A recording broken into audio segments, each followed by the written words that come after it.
এদিকে ব্যতিক্রমী শোনালেও শেরপুরে রয়েছে পুরাতন সাইকেল, ভ্যান, রিকশা বিক্রির হাট এবং সপ্তাহে শুক্র ও সোমবার এই হাটটি বসে, যেটি ক্ষুদ্র পরিসরে শুরু হলেও এখন এর পরিধি ব্যাপক।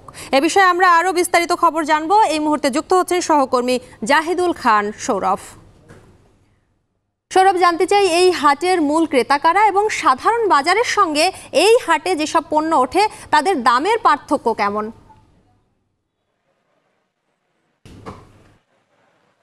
শম্পা, শুরুতে জানিয়ে রাখি এটি কিন্তু অনেক প্রাচীন একটি হাট। শুরুর দিকে আজকে থেকে গত 10 বছর আগে হাটটির আনুষ্ঠানিক শুরু হয়।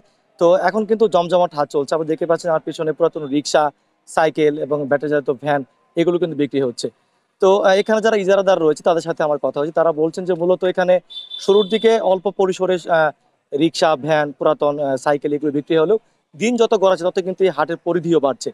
তো এখানে যে সাধারণ যে হাটগুলি রয়েছে তার থেকে এই যে তারতম্য যদি আমি জানাই, সাধারণ হাটগুলিতে কিন্তু এইসব নতুন জিনিসপত্রের দাম একটু বেশি থাকে।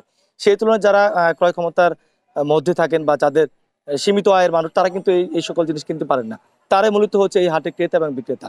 তো আমি যদি সম্পা আপনার আজকে হাটের দাম এবং দরটা জানাই, তো আজকের হাটের যেগুলো ভ্যান বিক্রি হচ্ছে সেগুলো হচ্ছে 30 থেকে 40 হাজার টাকার মধ্যে বিক্রি হচ্ছে। রিক্সা বিক্রি হচ্ছে 40 থেকে 50 হাজার টাকার মধ্যে। এছাড়া সাইকেল 1,000 থেকে শুরু করে 7 থেকে 8 হাজার টাকার মধ্যে সাইকেল বিক্রি হচ্ছে। তো এখানে যারা ক্রেতা রয়েছেন তারা কিন্তু মূলত পেশা বদল করে এখানে আসছেন। যেমন যারা দীর্ঘদিন থেকে ঢাকা, রাজধানী সহ বিভিন্ন জায়গায় চাকরি করছেন, তারা গ্রামের বাড়িতে চলে আসছেন। তারা আয়ের যে মাধ্যম, তা সেই ক্ষেত্রে কিন্তু তারা এখানে পুরাতন ভ্যান, রিক্সা এগুলো কিনছেন। তো এছাড়াও যারা বিভিন্ন স্কুল এবং কলেজ পড়ুয়া ছাত্র রয়েছেন তারাও কিন্তু এখান থেকে সাইকেল কিনে নিয়ে যাচ্ছেন।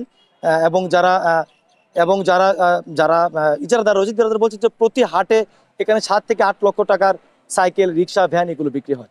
তো জমজমাট বেচা বিক্রি চলে একদম সন্ধ্যা পর্যন্ত এবং প্রতি সপ্তাহে সোম এবং শুক্রবার এই হাট জমে ওঠে। সম্ভব এই ছিল আমার কাছে সর্বশেষ তথ্য। পুরাতন সাইকেল, ভ্যান, রিকশা বিক্রির হাটের খবর জানাচ্ছিলেন সহকর্মী জাহিদুল খান সৌরভ।